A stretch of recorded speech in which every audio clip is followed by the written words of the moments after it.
राधे राधे, नमस्ते to my all friends and all students. इससे पहली वीडियो में हमने देखा था विद्युत द्विध्रुव electric dipole on axial line. ठीक है, वो एक अच्छा डेरिवेशन था, थोड़ा सा टफ लगा होगा। ये डेरिवेशन उससे भी ज्यादा टफ है। ठीक है, तो वो डेरिवेशन आपको करना है। एक्सियल और इक्वेटोरियल में अंतर क्या है, अक्षीय और निरक्षीय में क्या अंतर है, पहले वो सुनिए। कभी भी कोई भी आपसे पूछ सकता है कि भाई अक्षीय रेखा पर और निरक्षीय रेखा पर मीन्स एक्सियल लाइन पर इक्वेटोरियल लाइन पर डिफरेंस क्या है। तो जो एक्सियल लाइन होती है उसका मतलब होता है 0 डिग्री एंगल पर चीजें लेना, और इक्वेटोरियल लाइन का मतलब होता है 90 डिग्री पर लेना। ठीक है, ये एक्सियल लाइन है, ये अक्षीय स्थिति है, ये इलेक्ट्रिक डायपोलर इस पॉइंट पर आपको यहां लेना है। ठीक है, लेकिन यदि मैं इसको एकदम हॉरिजॉन्टली ना लेकर वर्टिकली लूं 90 डिग्री के एंगल पर, तो ये इक्वेटोरियल पॉइंट हो जाता है। ठीक है, तो पहला डेरिवेशन अपन ने 0 डिग्री एंगल पे कर लिया, और दूसरा डेरिवेशन आप करोगे इक्वेटोरियल पॉइंट पे, मतलब कि 90 डिग्री के एंगल पे। ठीक है, अब डेरिवेशन स्टार्ट करते हो। आप देखिए, निरक्षीय रेखा पर ऑन द इक्वेटोरियल लाइन, तो सबसे पहले इसके लिए अपने को क्या बनाना पड़ेगा, इलेक्ट्रिक डायपोल। ये माइनस चार्ज और ये प्लस क्यू चार्ज। अब मैंने आपको ये कहा है कि डेरिवेशन टफ है, तो इट मींस इसकी प्रैक्टिस आपको बहुत बार करनी है। जो टॉपिक्स इजी होंगे मैं अपने आप बता दूंगी कि ये इजी टॉपिक है, ये टफ टॉपिक है। ठीक है, तो ये माइनस क्यू चार्ज, ये प्लस क्यू चार्ज, इसके बीच की जो डिस्टेंस होती है हम हमेशा डायपोल की क्या लेते हैं, डी लेते हैं। ये इसका मिड पॉइंट ओ, इस पॉइंट का नाम हम देंगे ए, इस पॉइंट का नाम हम देंगे बी। अब हमने डायपोल रख दिया, अब हमें वो पॉइंट चाहिए। पॉइंट कहां पर चाहिए, 90 डिग्री के एंगल पे। 90 डिग्री के एंगल पे यदि हमें पॉइंट चाहिए तो ये रहा वो पी पॉइंट। हमेशा हम पॉइंट क्या लेंगे, पी पॉइंट लेंगे। पॉइंट कहां से स्टार्ट हो रहा है, पी से, तो हम इसको एज नोटेशन हम पी यूज में लेते हैं। पी हो गया, ये 90 डिग्री का एंगल हो गया। ठीक है, अब हम इसके ऊपर फील्ड लाइंस डालेंगे, क्षेत्र रेखाएं। माइनस क्यू चार्ज का वर्क क्या होता है, माइनस क्यू चार्ज का मतलब होता है कंजप्शन, लेना।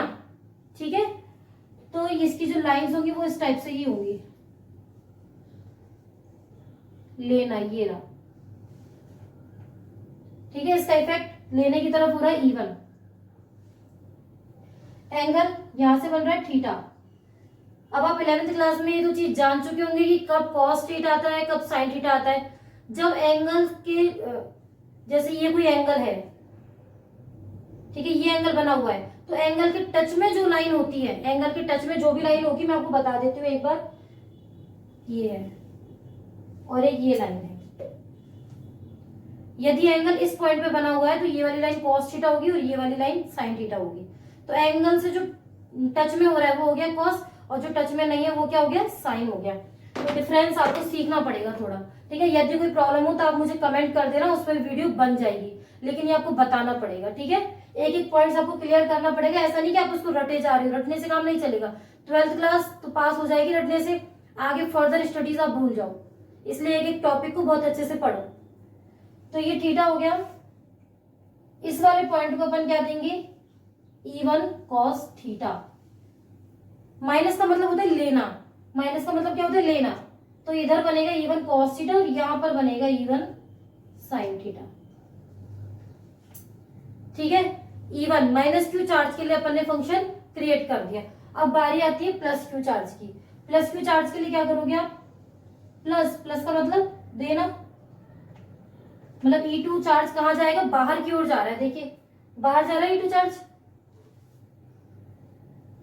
एंगल कहां बन रहा है, यहां बन रहा है, एंगल बन रहा है यहाँ। तो इधर भी फील्ड लाइंस इधर ही होंगी, E2 cos थीटा, इसका नाम E2 है ना। E2 का मतलब देना, ये लेगा नहीं, कुछ भी चीज देगा, अपने से दूर भगाएगा।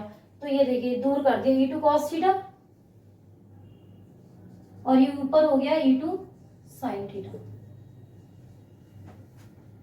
कोई समस्या, इस डायग्राम को 2 बार 3 बार 4 बार बनाने की प्रैक्टिस आपको करनी ही पड़ेगी। यदि ये डायग्राम आएगा तो ही आगे कुछ आएगा, अदरवाइज नहीं आएगा। यदि इस डायग्राम में आपको प्रॉब्लम है, इसका मतलब आपका जो 11th का बेस है वो बहुत ज्यादा वीक है। ठीक है, तो यदि इस डायग्राम में आपको फंक्शन क्रिएट करना नहीं आए, कॉम्पोनेंट क्रिएट करना नहीं आए, तो उसके लिए आप मुझे बता देना कि मैम हमें ये कॉम्पोनेंट क्रिएट करने नहीं आते, एक बार आप इसकी हमें वीडियो बना दो, तो मैं इसकी वीडियो बना दूंगी। ठीक है, लेकिन अभी फिलहाल हम 12th क्लास कर रहे हैं तो मैं इतना डीपली नहीं समझा सकती। यदि वीडियो चाहते हो आप तो आप मुझे डिस्क्रिप्शन में या कमेंट बॉक्स में बता देना। ठीक है, तो ये हो गया अपना डायग्राम। डायग्राम में अब मैं नोटेशन रख देती हूँ, ये डिस्टेंस d/2, d/2, ये डिस्टेंस r, ये डिस्टेंस l, ये भी डिस्टेंस a। अब यहाँ एक ध्यान रखने की जरूरत है, minus Q plus Q charge का जो मैग्नीट्यूड है वो कैसा है, सेम है। जब मैग्नीट्यूड सेम है तो जो इनका इलेक्ट्रिक फील्ड होगा वो भी कैसा होगा, सेम होगा। तो मतलब E1 और E2 दोनों कैसे होंगे, सेम। तो यहाँ पर आप ये लिखोगे कि E1 is equal to E2, ठीक है। E1 और E2 कैसे है, सेम है। सो क्या होगा बताइए, निरक्ष रेखा पर या वर्टिकल लाइन पर, वर्टिकल लाइन पर क्या होगा, so E1 sine theta is equal to E2 sine theta. ये कैसे कर दिया मैंने, ये इस टाइप से कर दिया। अब आप देखो खुद ही, यहां है E2 साइन थीटा, यहां है E1 साइन थीटा। अरे भाई जब E1 और E2 दोनों बराबर है तो ये तो आपस में एक दूसरे को रिपेल कर रहे हैं अपोजिट डायरेक्शन में, तो इनका जो इफेक्ट है वो भी क्या हो जाएगा, जीरो हो जाएगा। तो E1 साइन थीटा और E2 साइन थीटा दोनों क्या हो जाएंगे, आपस में कट आउट हो जाएंगे, इक्वल हो जाएंगे, और ये हो जाएगा, ये लाइन हो जाएगी, ठीक है। अब नेक्स्ट इसको इरेज कर रही हूं, आपको समझाने के लिए था ये। दूसरा हो रहा है अपना इस टाइप से, देखो E1 cos थीटा भी इधर है, E2 cos थीटा भी इधर है। तो मतलब ये तो आपस में कट होगा ही नहीं, ये तो आपस में कट नहीं हो सकता।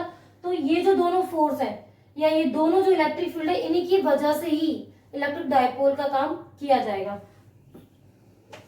तो हम लिखेंगे सो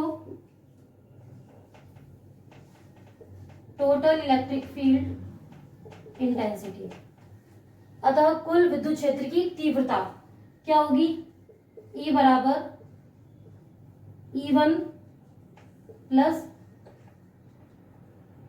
E1 cos theta plus E2 cos theta. बताइए कोई प्रॉब्लम, क्योंकि ये तो आपस में कैंसिल हो गए, बचा सिर्फ ये, इन दोनों की डायरेक्शन सेम है तो इनको ऐड करना पड़ेगा। अब हम जानते हैं कि E1 बराबर E2, सो टोटल E कितना हो जाएगा, 2E1 cos theta. Equation number, इसको आप फर्स्ट दे रहे हो तो इसको आप सेकंड दे दो। बताइए आता कोई समस्या, कोई समस्या नहीं है, ठीक है। अब हम एक ट्राइंगल ले लेते हैं, फ्रॉम ट्राइंगल कोई भी ले लो, या तो ये लेफ्ट पार्ट ले लो या ये राइट पार्ट ले लो, बात यही कि कोई फर्क नहीं पड़ेगा, माइनस प्लस का कोई यहाँ पर अंतर है ही नहीं। माइनस प्लस सिर्फ डायरेक्शन को शो करता है, वो मैं लास्ट में शो कर दूंगी। तो आप तो कोई भी ट्राइंगल ले लो, बात एक ही पड़ेगी। तो मैं लेफ्ट साइड वाला ले रही हूँ, ट्राइंगल AOP, साइन ये है cos थीटा, तो cos निकालेंगे। cos थीटा क्या होता है, अब ये रूल तो आप जानते हो, लाल बटे कक्का, base upon hypotenuse, base upon hypotenuse. तो बेस क्या है, D/2, हाइपोटेनियस क्या है, हाइपोटेनियस है ये L। Equation number third, and we know that, हम जानते हैं कि हिंदी मीडियम वाले बच्चे तकलीफ नहीं करें, मैंने हिंदी बोल भी रही हूं तो उसको समझ में आ जाएगा, ठीक है। तो वी नो दैट, यहां से देखिए कि जो इलेक्ट्रिक फील्ड होती है E1 वो क्या होता है, KQ/R², KQ। अब यहाँ पर डिस्टेंस कहां से है, A पॉइंट से ले रहे हैं तो AP स्क्वायर, ठीक है, AP स्क्वायर। AP की वैल्यू क्या है, AP है L। मैं इसको इरेज कर रही हूँ अभी, ठीक है, थोड़ा सा इरेज कर लेते हैं। क्या हुआ यहाँ पर, E1 is equal to KQ/L square, equation number 4, ठीक है। मैं आपको यहाँ पर एक चीज वापस समझा देती हूँ कि यहाँ पर इस वीडियो में मैं आपको ये डेरिवेशन, ये चैप्टर, ये फिजिक्स समझाने की कोशिश कर रही हूँ। हम एक प्रॉपर नोट्स नहीं बना रहे हैं, ठीक है। तो कहीं ऐसा कंफ्यूजन ना हो आपको कि ये नोट्स है, आप एज इट इज ऐसा करके बोर्ड एग्जाम में चले जाए, नहीं। ये सिर्फ यहाँ पर आप टर्म्स को समझने की कोशिश कर रहे हो कि ये टर्म कहाँ से आई, कैसे आई, इसको और किस तरीके से लिख सकते हैं, ठीक है। तो प्रॉपर नोट्स नहीं है ये सिर्फ एक गाइडेंस है आपको समझाने के लिए। नोट्स के लिए मेरी एक अलग साइट है, मैं उसको आपको एड्रेस कर दूंगी। अदरवाइज आपकी बुक है, नोटबुक है, ठीक है, स्कूल जिस स्कूल में आप पढ़ते हैं वहाँ टीचर से आप कंसल्ट कर सकते हैं। नोट्स तो आपको कहीं भी मिल जाएंगे, नोट्स की इशू है ही नहीं यहाँ पर, ठीक है। तो आप यहाँ पर समझने पे ध्यान दें, ठीक है। ये क्वेश्चन नहीं आना चाहिए कि मैम आपने यहाँ ये टर्म नहीं लिखी, इसे इंग्लिश में नहीं लिखा, इसे हिंदी में नहीं लिखा। यहाँ पर आप सिर्फ समझने की कोशिश कर रहे हो टर्म्स को। तो यहाँ लिखना है आपको put equation 4 and equation 3 in equation 2, ठीक है। अब मैं सारा इरेज कर रही हूं, देखिए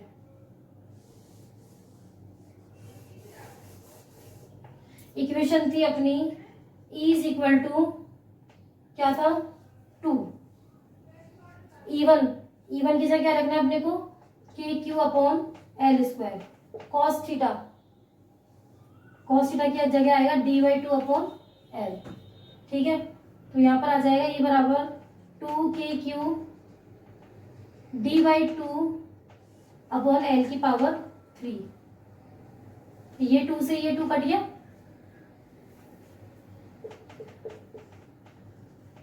KQ D upon L3, equation number 5। बताइए यहाँ तक कोई समस्या आपको, KQ D अपॉन L3। अब मैंने एक्सियल लाइन की डेरिवेशन में क्या किया था, P is equal to Q into D, same to same यहाँ पर करना है अपने को, कुछ टर्म्स बिल्कुल सेम है। We know that P is equal to Q into D, so E is equal to क्या हो गया, Q इंटू D की जगह रखोगे तो KP upon L3, equation number 6। अब लिखना है यहाँ पे फ्रॉम डायग्राम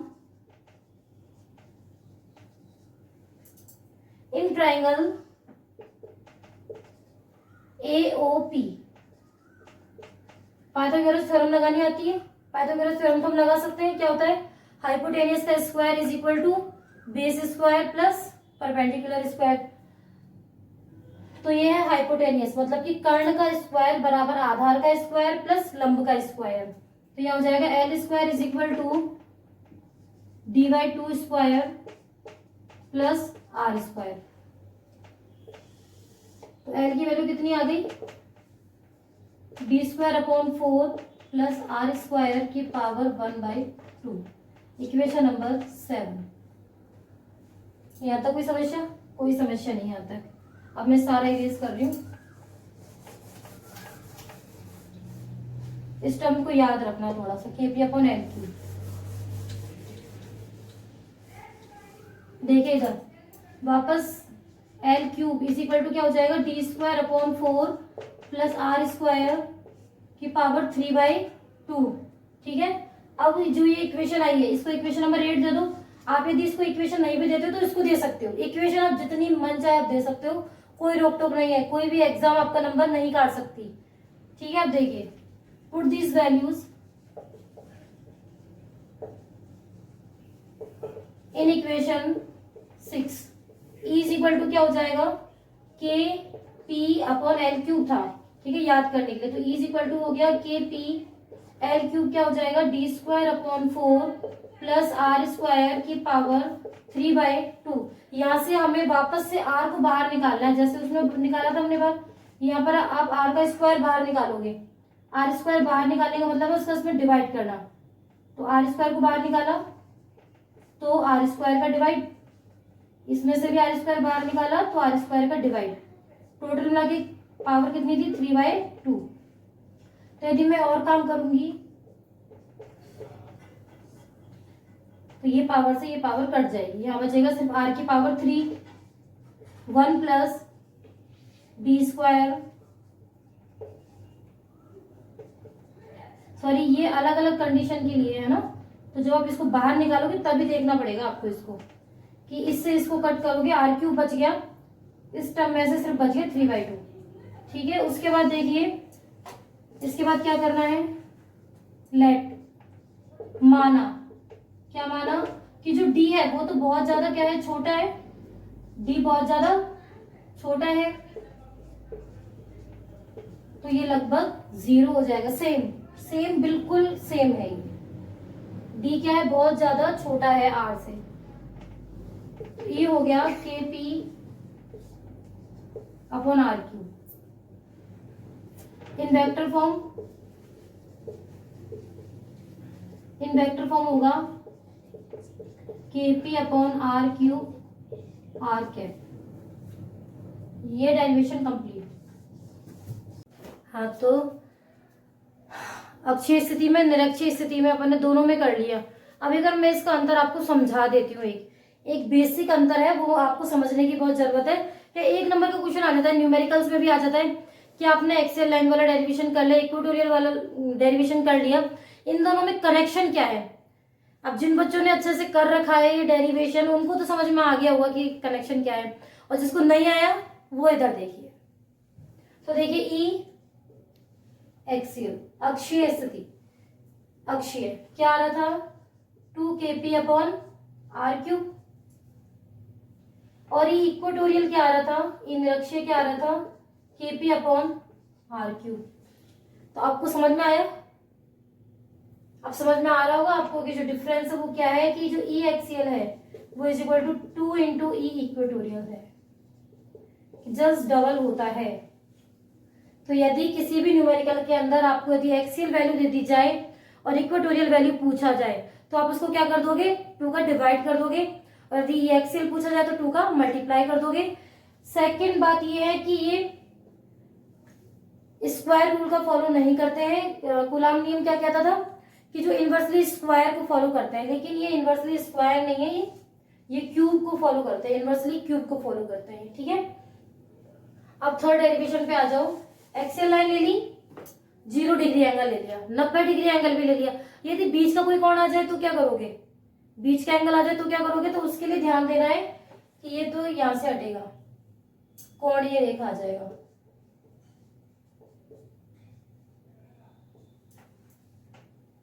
ठीक है, ये भी यहाँ पे आ जाएगा, हट जाएगा, ये पूरा आ जाएगा the R theta at any angle. ये बहुत ज्यादा सिंपल है, इसको देखिए आप, ये कोई पॉइंट है P, अगर यहां से कोई लाइन जा रही है तो ये वाली जो लाइन होगी ई आर होगी। ई आर का मतलब होता है ई एक्सियल, ई एक्सियल लाइन है ये। ठीक है, ये बन रहा है एंगल थीटा और यहां बनेगा ई थीटा। तो ये तो एक्सियल लाइन हो गई और ये हो गई इक्वेटोरियल लाइन, ये अक्षीय रेखा हो गई और ये कैसी हो गई, निरक्षीय रेखा। ठीक है, तो इसका डेरिवेशन आप देखते हो बीच में जा रही है एक चीज, मैग्नीट्यूड निकालना है। किसी भी चीज का मैग्नीट्यूड यदि आपको निकालना होता है किसी भी एंगल के ऊपर, तो डेरिवेशन कैसे आएगा, ई आर का स्क्वायर प्लस ई थीटा का स्क्वायर, ऐसे निकालते हो ना। तो अब यहां देखो थीटा लगा हुआ है इधर, यदि ये इधर थीटा लगा हुआ है तो ई आर तो क्या हो जाएगा, या ई वन क्या आ जाएगा, ई वन कॉस थीटा। क्या होगा इधर, 2kp cos theta upon R square. E theta क्या हो जाएगा, E2 साइन थीटा। निरक्षर इक्वेटोरियल लाइन है, kp sine theta upon R square. बताओ कोई समस्या नहीं है, कोई समस्या तो इधर देखिए, अंडर रूट ये formula 2kp cos theta upon R square का square plus kp sine theta upon R square का स्क्वायर। ठीक है, एलसीएम के थ्रू क्या बाहर निकल, यहाँ नीचे आप ई आर थीटा इस टाइप से भी लिख सकते हो, आपको पता लग जाएगा क्या क्या चीज बाहर निकली। देखिए k कॉमन है, p कॉमन है, आर स्क्वायर कॉमन है, तो ये तो इस टाइप से बाहर आ गया। बचा गया यहाँ पर 2 का square 4 cos square theta plus sine square theta. तो E R theta is equal to K P upon R square under root 4 cos square theta plus sine square theta. एक बार देख लो इसको, क्योंकि वैसे डेरिवेशन यहाँ पर कंप्लीट है, लेकिन आप एक फॉर्म में और लिख सकते हो, मैं फॉर्म बता रही हूँ आपको। उतारो पहले इसको, ठीक है। अब देखिए फॉर्म क्या बना सकते हो, आप जानते हो कॉस स्क्वायर थीटा बराबर क्या होता है, 1 माइनस साइन स्क्वायर थीटा। बस ये पुट कर दो, K P upon R square 4 1 minus sine square theta plus sine square theta, K P upon R square 4 minus 4 sine square theta plus sine square theta, K P upon R square 4 minus 3 sine square theta. तो जैसे मैंने ये चीज sine square में change करी है, आप cos square में चेंज कर सकते हो। कैसे, ये आपके लिए होमवर्क है, आप मुझे करके दिखाओगे। तो वहां लिखोगे आप साइन स्क्वायर थीटा बराबर 1 माइनस कॉस स्क्वायर थीटा, ठीक है। तो जहां आपने कॉस की वैल्यू पुट करी है, साइन की वैल्यू पुट कर देना, सारी जो टर्म्स है वो किस में आ जाएगी, कॉस में आ जाएगी। ये जो आपका पूरा टॉपिक है इलेक्ट्रिक डाइपोल का था, और यहाँ पर ये टॉपिक कंप्लीट हो चुका है। चैप्टर अभी कंप्लीट नहीं हुआ है, जिस दिन चैप्टर कंप्लीट होगा उस दिन आपको लाइव क्लासेस मिल जाएगी समझाने के लिए, ठीक है। तो ये टॉपिक आपका पूरा कंप्लीट हो चुका है, इसको आप अच्छे से पढ़िए।